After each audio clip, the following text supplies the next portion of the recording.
I'm going to show you now how to set up an ad, and it's really, really simple. Come over to your Ads Manager, again, facebook.com/ads/manage, and your Ads Manager will come up. Yours won't look like mine if you're just getting started. Come over here, click Create Ad. And then Facebook gives you a bunch of different options. Again, I told you these billion-dollar companies, they try to make it as simple as possible for you, because the simpler they can make it, the more successful you are. And if you're successful, I would have stopped using Facebook months ago if I never got any sales. But because I started getting sales, I spent I don't know, $100,000, $200,000, probably $200,000 in the last 8 months on Facebook ads. $200,000 on Facebook ads. I wouldn't have given them that if I wasn't successful. So they wanted me to be as successful as I can. They're not trying to squeeze all the money out from me, and so they create a failure. They want me to be as successful as I can, so they can make as much money from me as they can. Again, I spent $200,000 because I found success. So they want to make it as simple as possible so that you and I can do it. So right here, I'm creating an ad. When I click on Create Ad, it gives me these different types of options. Do I want to click to my website? Do I want people to convert on my website? Do I want page post engagement?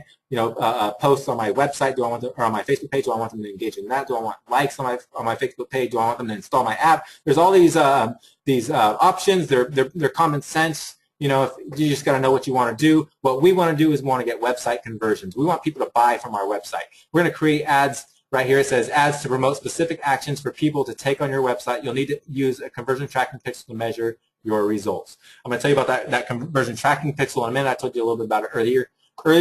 But right now, that's basically what we're going to do. We're going to choose website conversion. We have different things come up that I was promoting before. The drop-down menu. I'm going to just give you an example. I'm going to throw in this Elsa costume in the URL. That's what it wants. So you throw in the Elsa costume, or you throw in the link to wherever you're trying to send them, and it starts loading the website details. I already have conversion pixels, and so it gives me different conversion pixels options there. I already have some. If you don't already have any, you just create one. Basically what this is a tracking pixel. It's a little piece of code that you're going to put into your Shopify website so that when people buy from you, sorry guys, there's a bunch of questions coming through, and I can't really answer those right now because we're getting close on the time. I know people want to go. I might end up going a little bit over. But I can't really answer the questions right now. Sorry about that. You're going to create a tracking pixel. When people check out, when they buy this item from your store and they go to the thank you page, after they paid, they're done paying now, they're already a customer, it's going to trigger back to Facebook, and it's going to tell them, hey, this customer bought, and that's where it shows in the Ads Manager. It shows conversions. So you keep track of your conversions that come through Facebook through the ads that you're paying for. So you're going to create a pixel. You're going to choose a category. There's different types of pixels you could choose.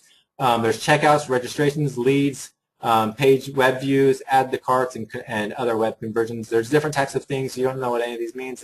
Some maybe you do. It doesn't really matter. What we want to do is focus on checkouts. People who have checked out of the store, who have purchased from our store. And so you pick checkouts. You name that pixel. In this case, let's just say my store is Social Discount Store, so I'll put SDS just for simplicity and create pixel. It's going to ask me how I want. You can't verify it because nobody's actually been to that pixel yet. So don't worry about that. You're going to get that error. It's going to ask you, do you want to add it to your website or have somebody else add it? If you have a coder that does things for you, you're a certain technical person, you can choose that one.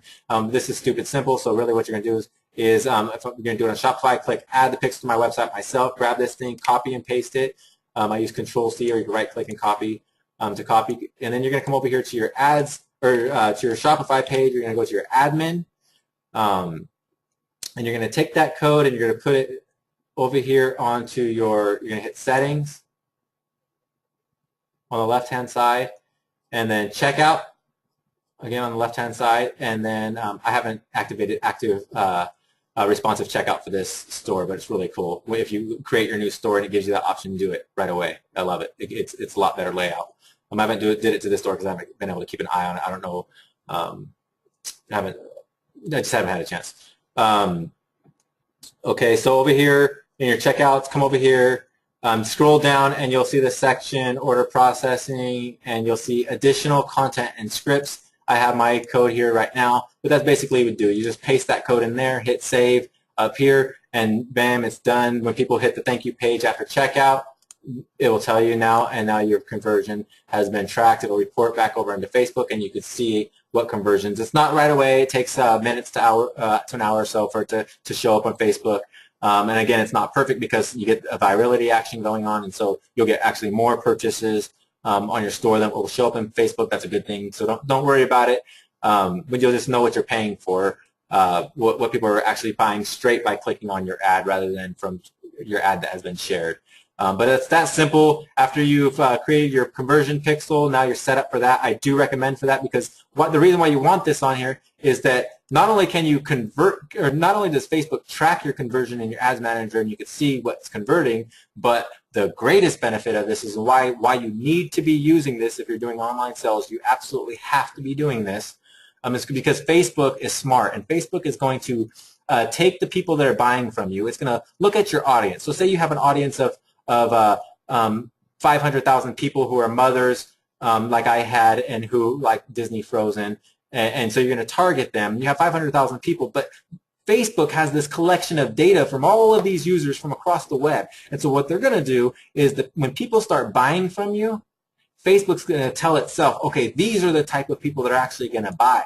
So it starts focusing on those people, and so you're actually going to get better rates. Facebook is going to find the people that are most like the people that are already buying from your store, and on this very ad, it's going to optimize this ad based on those the grounds that it's found within its own algorithm. And so you absolutely need to be using that Facebook conversion tracking pixel.